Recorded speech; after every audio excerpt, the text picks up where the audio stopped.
当恐怖游戏大 boss 去别的副本串门会怎样？直播间弹幕预言，这位美丽无害的菟丝花玩家活不过1集。后来我让弹幕给跪了，重新认识一下我，恐怖游戏大 boss。小姑娘放暑假了，天天来吃鸭血呀。我收起蕾丝太阳伞，面无表情地走进店铺。下一秒，好似电视切台一样突兀，眼前的一切从平凡的日常切换到纸醉金迷的舞会现场。欢迎玩家进入游轮派对副本。艾比伦号游轮有很多有趣的游戏，玩得愉快。耳边轰鸣的汽笛声响起，我敏锐地捕捉到巨大的海浪声。游轮正常行驶在海面上，除了我，还有好几个显眼的玩家。实在是玩家和 NPC 太好区分了，过于现代的着装，紧绷的面部表情，与松弛欢愉的中世纪舞会格格不入。活人的血液令我牙尖发痒，我不动声色地扫过玩家裸露的脖颈。我的面前，身穿西服的陌生男子伸手弯腰，美丽的小姐，我能否有幸请您跳一支华尔兹？我有一瞬间的恍惚，想起了我的狼人管家，他的头发揉起来非常柔软。我让您想起故人了，夜莺小姐，这可不是一件礼貌的事。他的话让我愣怔住，我这才发现他的脸很年轻，不同于路易斯的刚毅和坚定，眼里流露出几分狡黠。是迷雾这个家伙呢？看来他混在了 NPC 里。我嘴角一弯，搭上手。我不知道的是，我拥有了自己的恐怖游戏直播间。这里人好少啊！咦，主播不就是上次躺赢的菟丝花？这个副本是 SS， 我不信他还能蒙混过关。走了，军神也在这个副本，我去看他。突然，钢琴师变换了节奏，悠扬的舞曲变得激烈，合奏的乐器师被打了个措手不及，有的无奈摊手，有的骂骂咧咧，还有的激动欢呼。这家伙就是个天才，一只手比爵士乐之王的2只手还快。舞池里的舞者越来越空，大多数退到一边，中间只剩我和迷雾。欢呼声中，我们舞步激烈，脸上浮现酣畅淋漓的笑容。这是疯魔时刻，几百年都没这么痛快过了。弹幕清一色夸，别的不说，菟丝花舞跳得好赞，俊男靓女，简直是视觉盛宴。还好没有走，好看，爱看，继续看。随着音乐结束，迷雾的大手揽着我的腰，坏坏地捏了一下。好好度假。NPC 人群四浪潮退下，刚才还人满为患的大厅一下子退得空荡荡，只留下一群面面相觑的玩家。今夜海上雷暴天气，出没，请玩家躲藏。游戏提示音被干扰，传出断断续续的电流声。船身倾斜，巨大的雷鸣仿佛在船顶炸开，海风吹得白色纱帘鼓动飘荡。玩家们顿时慌乱起来，用力抓住能稳定身形的东西，被甩到甲板上就完了。快，找个房间躲起来！我不想死。一群人东倒西歪，站不太稳，只能扶墙往前走。这种程度的重心失衡对我并没有什么影响。我正准备离开，一道熟悉的嗓音叫住我：“这要巧又见面了，你要跟我一起吗？”相比于其他人的狼狈，君临适应得很快。上一次跟他组队是为了掩饰身份，而这一次只要玩家都死光不就好了？我面无表情，不用了。君临没料到我会拒绝，愣了愣，忙掏出一把瑞士军刀：“那这个给你吧。”淑女不会拒绝绅士的好意，我坦然接过，谢谢。弹幕激烈讨论：菟丝花挺能装的吗？居然拒绝军神的主动帮助，不知好歹。还以为他有自知之明，原来也是个自不量力的。我赌他死在前3个。我对此浑然不知，推开一扇门，准备进去休息。一个男人紧跟在我身后。砰！他迫不及待地把门关上，笑容淫邪。小美人，舞跳得不错呀，一个人睡容易害怕，还是让我陪陪你吧。说完，朝着我的位置猛扑过来。晚餐送上来，我当然不会躲。弹幕有人说风凉话，我从军神直播间过来的，果然活不过1集。看，他都吓傻了吧，连躲避都不会。哎，撤了，不忍心看。我站在原地，男人在靠得我极近的位置停下来，眼里的情绪从兴奋转变为震惊，浑浊的眼珠一点点往下转动，视线落在腹部。一把瑞士军刀插在腰腹，鲜血染湿了他的 T 恤，红色的液体从刀柄蜿蜒流出。我轻轻一拔，带出汹涌的鲜血。你这个婊子，这是他吐出的最后一句话，随后跪地垂头。便宜这个狗东西了，还能开口骂我。我捻起小圆桌上的餐巾，一根根擦干净手指，眉头紧蹙。就在刚才他冲过来的时候，我本打算饱餐一顿。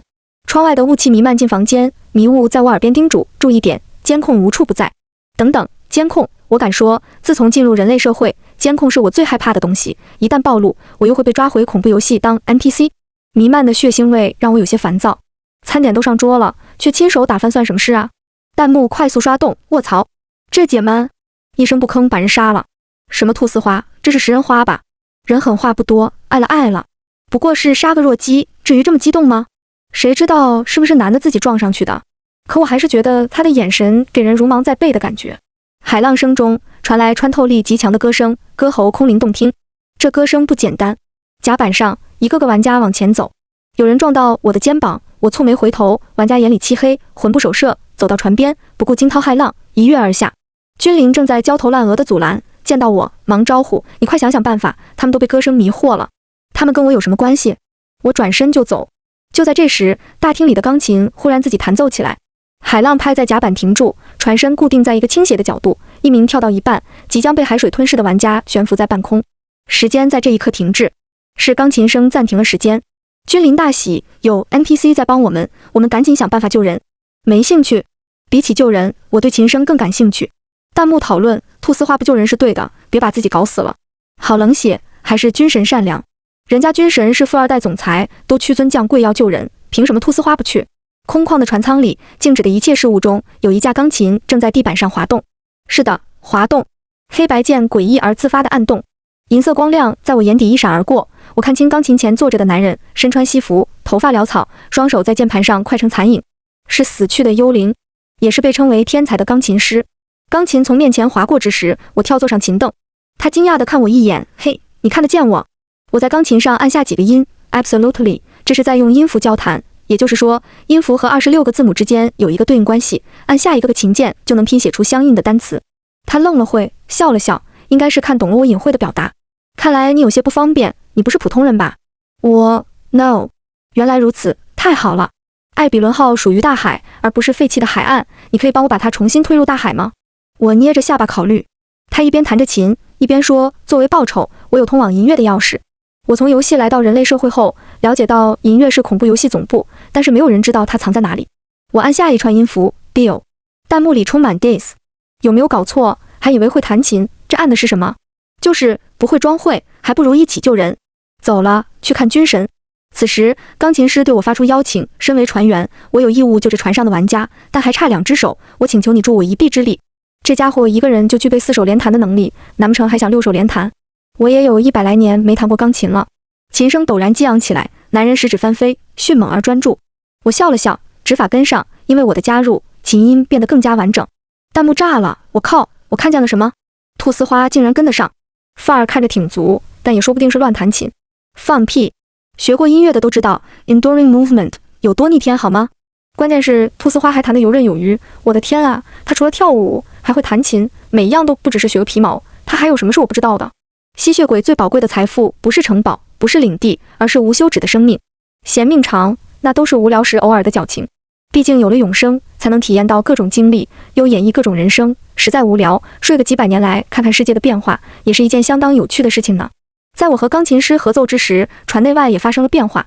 即将泼在甲板的海浪倒灌回海洋，云开雾散，露出明月，而船舱内一盏盏灯光亮起，恢复金碧辉煌。被歌声迷惑的玩家渐渐恢复清明，一个个挠着头困惑。等一切恢复如常，钢琴声戛然而止，钢琴师消失。弹幕从漫长的沉默中慢慢找回声音。玩家们都得救了，不知道为什么，听着这首曲子，在看到云开月明这一幕，心里有种感动。好震撼，这是直播吗？这简直就是艺术。我有种猜测，是兔丝花的钢琴曲救了这些人。楼上挺会替兔丝花邀功嘛，哈哈。君临气喘吁吁地跑来厅内，是你救了他们，你怎么发现这个方法的？我面无表情地站起身，我没有。君临半信半疑地挑眉，真不是你？我冷脸转身。大圣父还挺敏锐的。直播间里，我就知道不可能是兔丝花救的人，花瓶而已。嗨，恐怖游戏里，花瓶的唯一作用是抱大腿。我正要离去，巨大的哗然之声在背后响起。意识到发生了什么，我快速转过身去。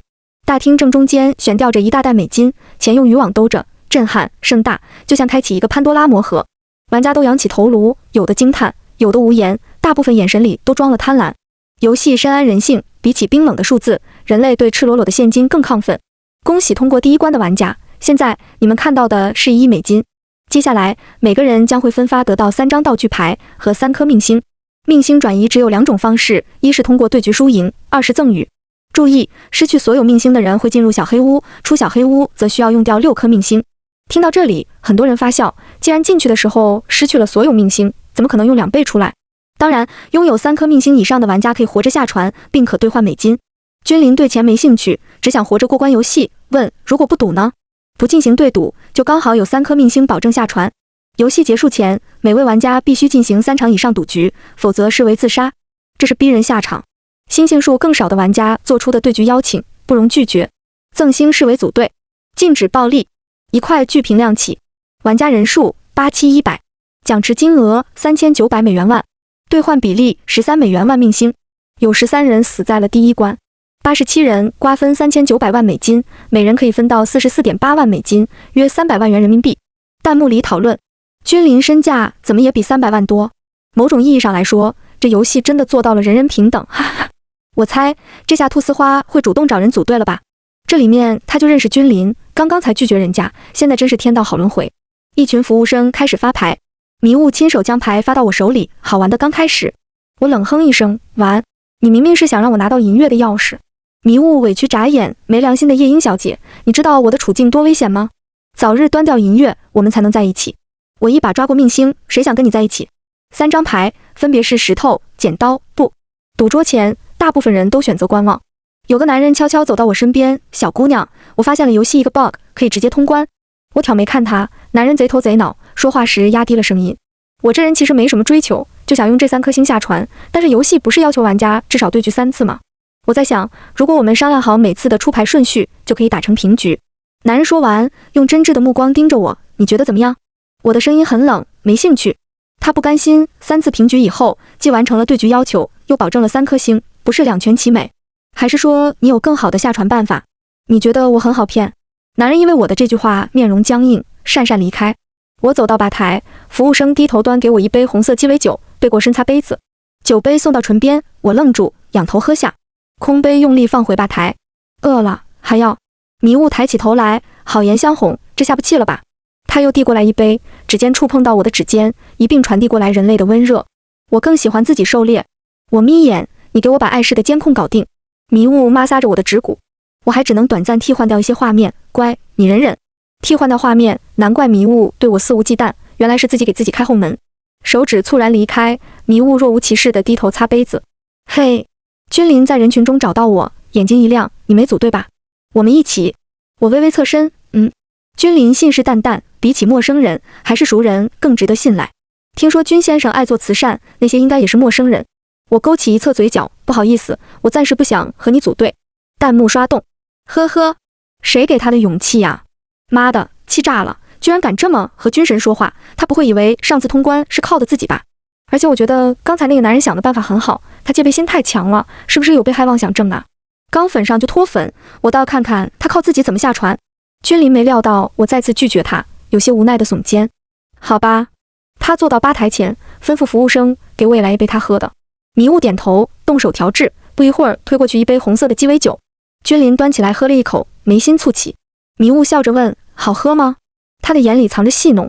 君临皱着双眼吞下去。嗨嗨，你的手艺让我想起古堡副本遇到的管家。迷雾冷了脸色，请不要在 NPC 面前提起无关紧要的家伙。君临无辜地看着我，难道他们 NPC 之间还有仇？场上传来尖锐的哭喊声：骗子，你是个骗子，你把星星还给我。回头看去，一个女孩正被服务生拖着走，手指正指着刚才那个贼头贼脑的男人。我不要进小黑屋，我不要，谁帮我？女孩突然挣脱服务生，冲过来抱住君临的脚。恩人，你还记得我吗？您资助了我读大学，我认得您。您救救我，我家里有个瘫痪的妈妈和一个6岁的弟弟，等我回去啊，我不能死，真的不能死。说着，他就跪在地上磕头。君临把人扶起来，抱歉，我不记得你了，不过你说你被骗了，这到底是怎么回事？女孩哭着说，那个人明明和我约定出同样的牌，却故意出牌赢我，是我太蠢了，还相信他不是故意的，下张会让我赢回来。现在全输完了，只要您借给我1颗星就好，求求您了，您让我做什么我都愿意。服务生又要上来拽人，君临咬牙将1颗星塞进女孩手里。弹幕：好惨啊，妈妈瘫痪，弟弟6岁，进恐怖游戏还被骗了，好在军神救了他，感动。好险，菟丝花差点就跟这个女孩的下场一样。对不起，刚才我还说她有被害妄想症，就我觉得菟丝花深不可测。深不可测，她纯粹就是傲慢，连军神都拒绝，是谁都瞧不上呢。她会后悔的。君临有了自己的队友，下场参与对局。不过他有个原则，那就是至少给对手升1颗星。他们赢了不少，累计12颗。然而君临把12颗星全部赠予女孩，自己选择进小黑屋。我叫住他，你怎么出来？君临指了指女孩，眼含信任，我和贾敏说好了，1个小时后他会拿6颗星来赎我，别担心，我只是想进去看看情况。主动进去小黑屋里探索，不得不说他很有冒险精神，但是我扫了贾敏一眼，你确定？贾敏拍着胸脯保证，妹妹，你相信我，我做梦都想报答恩人，恩人这次救了我，我的命是他的。君临无奈摇头，好了，别说的这么严重。弹幕一边倒，兔丝花什么眼神？这是怀疑贾敏？啊，他自己没跟君临一个队，现在又来挑拨他们之间的信任，好贱啊！这就嫉妒了，还以为要晚一点才能看到他后悔的样子呢，嘻嘻。坐等兔丝花被打脸，我坐在吧台喝东西，贾敏就一直抱腿坐在小黑屋门口，寸步不离。此时赌局的人达到了巅峰，场面热闹非凡。大屏幕上，玩家人数58100，奖池金额12600美元万，兑换比例42美元万命星。显然，兑换比例与死亡人数正相关，仔细算会发现，每少一人，奖池金额就会多300万美金。也就是说，把越多的玩家赶进小黑屋，能兑换的钱就越多。赌场上出现了一批收割者，专挑只有1颗命星的玩家对局，不惜开出条件，输只输1颗，赢却能赢2颗，只要赢了就立马补满3颗，很难不心动。屏幕发生变化，玩家人数4999，奖池金额15000美元万，兑换比例50美元万命星。1颗命星的被收割完，玩家们又开始瞄上2颗和3颗的猎物，赌场已经疯狂。1个小时到了，贾敏毅然站起来，走上台阶，手里抓着6颗命星。我要熟人，名字叫君临。弹幕里欢喜，哈哈哈，贾敏妹妹好样的。贾敏为了军神可是一直守着，有的人别以小人之心夺君子之腹。被打脸了吧？哎，真疼。谁叫他门缝里看人，把人看扁了。估计兔丝花自己才是那种人，还以为人家跟他一样，幸好军神没跟他组队。变化就发生在一刹那，当服务生要从贾敏手里拿走命星时，他却又一把握住，目光看向大屏幕，幽蓝色光芒在他眼里明明灭灭。玩家人数2699，奖池金额22200万，兑换比例74万命星，12颗星可以换888万美金，约6000万元人民币。这个数字很有可能再创新高。对不起，我，贾敏握紧那6颗命星，面容挣扎。我不熟了。他转过身，捧着命星，痛苦地闭了闭眼，然后嘴角一点点绽放出憧憬的笑容。我轻描淡写地握住他手腕，他警惕地看过来，你干什么？赌一局。贾敏满脸抗拒，想甩开我的手，却纹丝不动。不，我不要，你放开我。弹幕里炸开了锅。我要被这个贱人气疯了。他知不知道军神出不了小黑屋会死啊？曹，他的命是君临救的，竟然玩背刺。快看，兔丝花出手了，他竟然主动找贾敏进行对局。我真的哭死了，兔丝花被冤枉的好惨，明明是他看人准。对呀，一次是那个死骗子，一次是贾敏，原来兔丝花都看出了问题。只要兔丝花收拾掉贾敏这个小贱人，我宣布以后我就是他的铁粉。贾敏目前有12星，我只有3星。根据游戏规则，他拒绝不了我发出的对局邀请。贾敏连败5局，此时我有8颗星，他只剩7颗。贾敏愤恨道：我不玩了，现在你强迫不到我了。我拿出6颗交给服务生，熟人君临。随后我叫住贾敏，再玩几局。贾敏正转身离开棋牌桌，又被服务生拦住。他震惊地转过来，说不出话。我又从贾敏手里连赢3颗，目前手里有5颗，他只剩4颗。贾敏输得双眼通红。你作弊，我不可能1场都不赢，你一定是作弊。我摊手，示意服务生检查。迷雾站到我跟前，眼神不加掩饰，为什么救他？我面无表情，想救就救了，度假自然随心所欲。哼，这家伙检查完我的牌，手不老实地往我腰间伸去，一只手抓住了他。君临出现在我身旁，冷声道：请叫女服务生来搜查。迷雾不爽地看他一眼，招来女服务生。检查结果自然是我没作弊。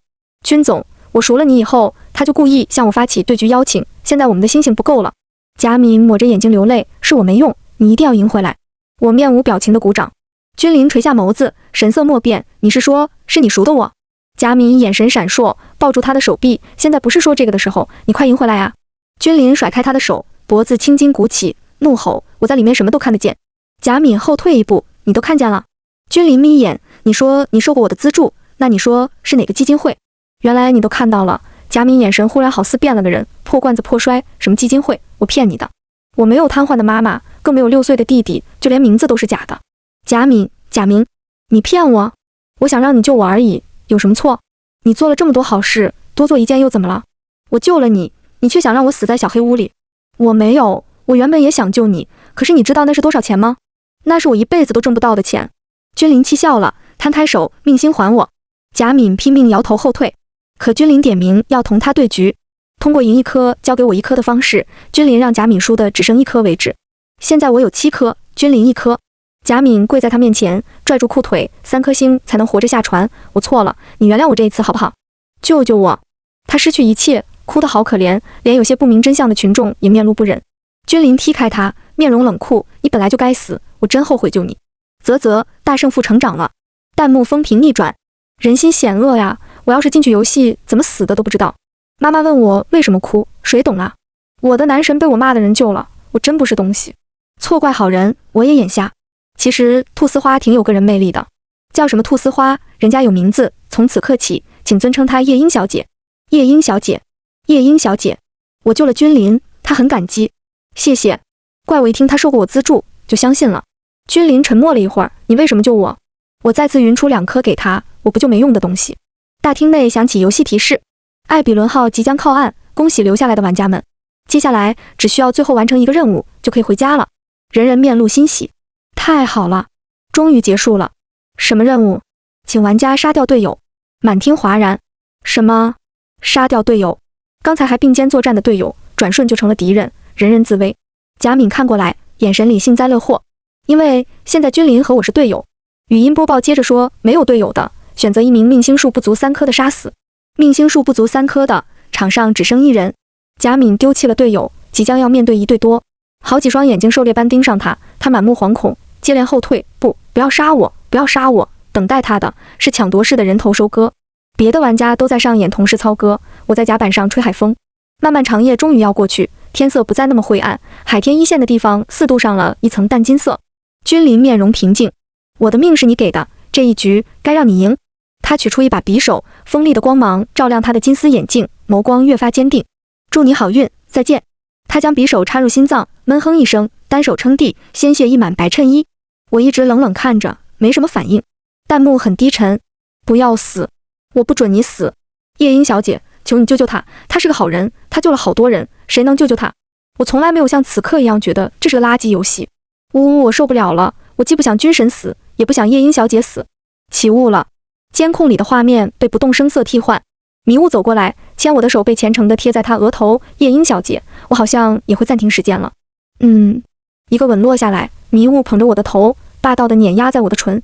凛凛海风吹在我的面颊，头发乱飞，唇瓣沾染上独属于人类的体温。良久松开，迷雾所谓的暂停时间让我又气又无语。在我正要开口骂人的时候，他揽住我的腰，宣誓主权般看向垂死的男人。这家伙真是什么醋都吃。君临那张平静的脸不复平静，眸子充满震撼。你也是 NPC？ 我没有否认。接连被骗，大圣父如遭雷击，自嘲一笑，原来如此。你是城堡副本的 NPC 吧？不。君临忽然目光直射过来，你就是城堡从未露面的主人，是最终 BOSS。哈哈哈，不仅我被骗了，游戏高层也被骗了吧？我的笑容依旧无害，所以你有遗言吗？君临吐出一口血，无力匍匐在甲板上，脖子用力扬起，他的生命在快速流逝。你可以终结一切吗？我不想再有人被拉进游戏，还想当救世主呢。这么伟大的事，还是你自己来吧。君临的眸子划过一抹失望，合上双眼。一声鸣笛吹散黑夜。船快靠岸了，然而巨大的撞击从船头传来，整艘船地动山摇。艾比伦号触礁，请立刻逃离。语音响了几遍，我快速往船舱走。幽灵钢琴师说过2句话让我记忆深刻：一是想要拿到银月的钥匙，就必须让船沉入大海；二是他具有救助乘客的职责。这2件事本身就自相矛盾，除非让玩家提前下船，而若玩家死光，船就会靠岸，开启新一轮游戏。大厅显示屏亮着。玩家人数锐减到了10人，人性总是贪婪的。当把刀举向队友之后，便在心中撕开了一条杀戮的口子。而一开始禁止暴力的规则，让许多玩家憋了一肚子气在这里爆发。我跨过贾敏的尸体，搜寻活着的人，其余9个人能活下来的都不简单，衣服上沾染着血迹和污痕。我一身干净的出现，所有人都看过来，好似在看漏网之鱼。小姑娘，你队友呢？死了。尸体在哪儿？扔海里了。他们不屑地发笑。想干掉我，又想保存体力，防止被杀，就推了一个高中男生出来，把他杀了，你就可以活。男生瘦瘦高高，被推得踉跄，忙扶住眼镜，看向身后对他扬拳的花臂男。他递出一把带血的刀，声音战战兢兢：对不起，要不你自己动手。一群人以胜利者自居，又是哄笑。我无视面前的刀，也无视鄙夷的笑，开口：船要沉了，谁要跟我离开？他们好像听了个笑话。身为最后的胜利者，他们当然舍不得即将到手的巨额财产。男高中生问：怎么离开？小黑屋里有什么？这是我问过君临的一个问题，他毫无保留地告诉我，有救生艇。只要进过小黑屋就会知道。但是这么多人里，只有君临能从里面出来，所以这个疑惑只有他找到了答案。10分钟后，我带着其余9个人整整齐齐地上了救生艇。他们敢怒不敢言，没办法，挣扎过，打不过。直播间，江阳大盗被迫从良即视感。我操，夜莺小姐身手居然这么厉害，她还有什么是我不知道的？现在已经习惯夜莺小姐给我的震撼了。妈妈问我为什么跪着看直播。恭喜通关邮轮副本，小船神奇地开回了海岸。弹幕感慨，夜莺小姐通关了，还带回了一船人。可怜的军神留在了大海。为了军神，我决定抵制这个游戏。这个游戏随意玩弄玩家的性命，试想如果是我们进入游戏，又有多少能活？虽然这一船都是刀了队友的恶人，但人性本就经不住考验。什么是人性？人性就是提炼出的每个人的共性。文明社会里，谁还不是个良民？我不知道，弹幕都在反思。回到现实社会，我就听说观众自发给军家和军事集团送去慰问礼物，更是用实际行动支持军事产业，把军事集团的股票连续送上涨停。我刚回家洗了个澡，就有敲门声传来。我裹着浴巾开门，看见一个用纱巾围着头的男人。你到底把我变成了什么？男人含怒取下纱巾，露出2颗尖锐的獠牙以及熟悉的脸。我靠着门框，这么快就来我跟前报道。我的仆人。君临濒死之际，我转化了他，现在我是他的主人。初升的太阳照在他的手背，传来皮肤烧焦的味道。他收起怒容，躲进我的小屋。现在你告诉我，我是什么？我意有所指地看向他手背，怕阳光，有尖牙，还想咬人。你猜你是什么？君临抗拒的抱头，你别跟我说是丧尸，这不是在演生化危机。他怎么能拿这么低级的东西侮辱我们吸血鬼？我有些生气。现在我命令你给我煎一份牛排。君临垂头丧气，抱歉，我没心情。下一秒，他整个人被贴上天花板，然后又砸在地上。我光脚踩在他的脸颊，冷声道：记住，我是吸血鬼亲王，也是你主人，你必须服从我。君临震惊，嘘鼓。佛的！就在这时候，门被撞开，路易斯站在门口，目眦欲裂。而我才想起来，我身上只穿了浴袍。好了，我这狭窄的一居室挤了2个男人。君临看看我，有些不确定。管家，我已经换了衣服，没理会他，转头看向路易斯。他一双狼眼死死盯住君临，内含警惕。你怎么出来了？主人不想我出来，是吗？还是说主人已经有新的奴仆，不需要我了，是吗？我头疼无额。路易斯，好好说话。君临见我们气氛不对，站起身来，我去做牛排，你们聊。路易斯拦在君临身前，主人的口味我比你了解，以后这种事交给我。那你去做牛排，我跟他聊。君临被路易斯抓去了厨房帮忙。其实不用问，我大概也能猜到是迷雾那家伙的手笔。我转化了君临，他不放心我俩，就把路易斯放出来盯梢。倒是深谙制衡之道。屋子太小，我们仨趁着月色搬进了君临的豪宅。豪宅的佣人见到君临，跟见鬼一样。少爷，你是少爷？很快，他的家人都来了，阖家团圆。我教了君临怎么隐藏牙齿，他在家人面前表现得跟普通人无异。路易斯给我端来夜宵，陪我在阳台赏月。天上恰好是一个 blue moon， 我没兴趣偷听，然而听力太好。楼下，君临的父亲正在说，原来是假死，不过也好，以后就不用再掺和那什么恐怖游戏的事了。君临支支吾吾，我想救更多的人。我摊开手心给路易斯看，这是银月的钥匙，有没有兴趣活动筋骨？我的手心写了一串数字，银月的坐标。光靠我们2个可能做不到。我往楼下支下巴，还有他也不够，但是主人做什么我都支持。我习惯性要摸他的狼头，想起迷雾，转而拍在了肩膀。他才来，对世道不了解。据我所知，这个国家非常凝聚。银月既然隐藏自己，定然是有所畏惧，我们只需要将他找出来，摆在眼前，就会有强大的国家机器来对付他。我对君临进行了一些训练，激发他潜在的能力。一般来说，是路易斯单方面殴打君临，我在一旁叫停。路易斯转了圈脖子，语言挑衅，太弱了你。行了，我们活了几百年，他才20几。这天，外面来了个令我意外的人，迷雾。他恢复了原本的容貌，大步向我走来，抱住我。我回来了。我没有躲，嘴角上扬。你怎么出来的？以后再慢慢跟你说。君临好奇地问，他是谁？路易斯脸阴沉得厉害，没有搭理他。入夜，路易斯却告诉我，我觉得那家伙不是迷雾，他闻起来好像有点不对。我叫来迷雾，试探了他一些问题，他都能准确答上。我漫不经心地取下手上的戒指，给他套上。然而，那枚来自迷雾身体一部分的戒指，却不能融入迷雾的身体。假迷雾变了脸色。直接动手。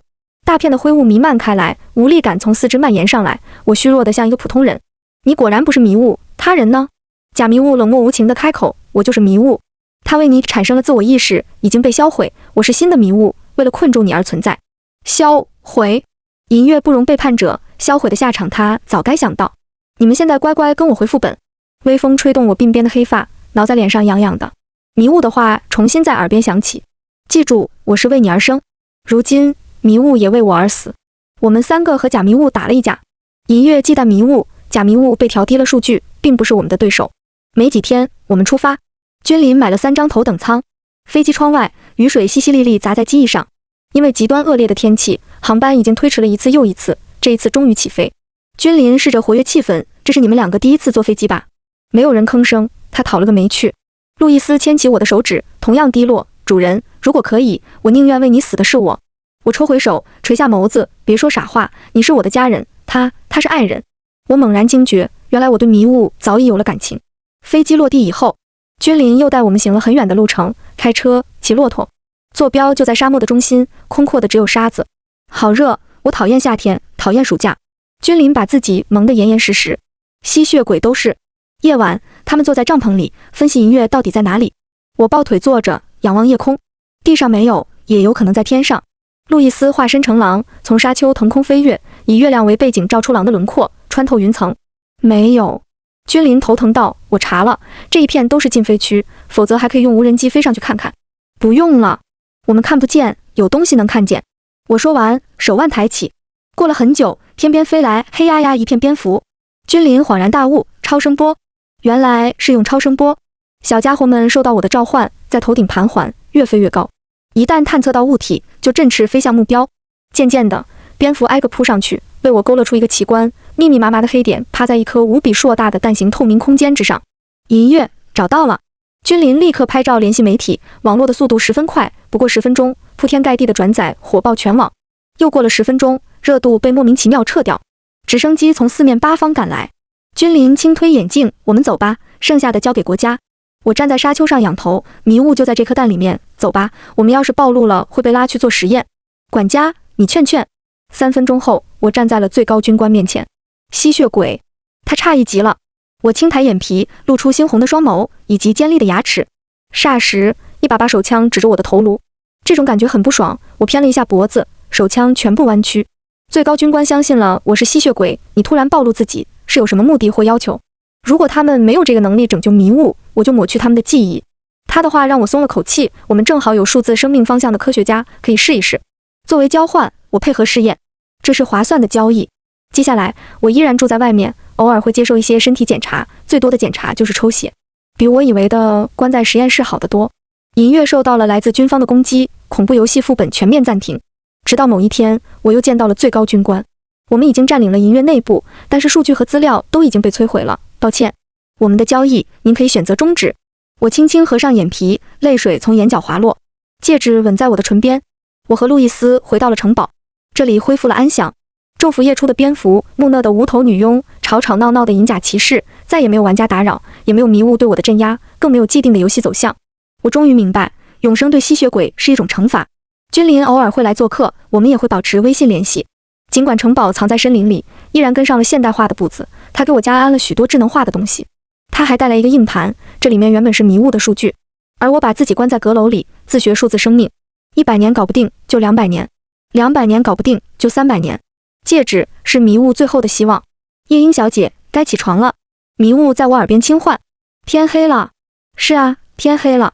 他从身后抱住我，下巴抵着我的发顶。我们去选婚纱吧，你该给我个名分。结婚好麻烦。可是路易斯老是对你虎视眈眈，每天都以男主人自居。路易斯是城堡的管家，他自然要打理好整个城堡。那我们搬出去城市里住吧，过2人世界。可路易斯也是我的家人。迷雾生气了，凶狠地堵住我的嘴。当初我就不该一一将迷雾还原回来，应该削弱他一些能力，比如床上的2小时后。我踢踢大大走下楼梯，路易斯把牛排放在我座位。主人，早上好。早上好，路易斯。迷雾跟着落座，我的呢？路易斯神情冷淡，自己动手，我只负责主人那份。迷雾牵起我的手，委屈说：“亲爱的，我就说搬出去住好了。”下一秒，一份牛排摆在迷雾面前。我单独和路易斯聊，其实你跟君临不一样，你不受我的约束，有没有想过找个爱人一起生活？路易斯沉默了很久。我明白了，我以后会履行好管家的职责，守好本分，请主人不要赶我走。路易斯，我不是这个意，没什么事的话，我去干活了。他打断我，留给我一个高大宽厚的背影。狼一生，只认一人为主，生死不弃。这是当初我救下他时，他对我的誓言。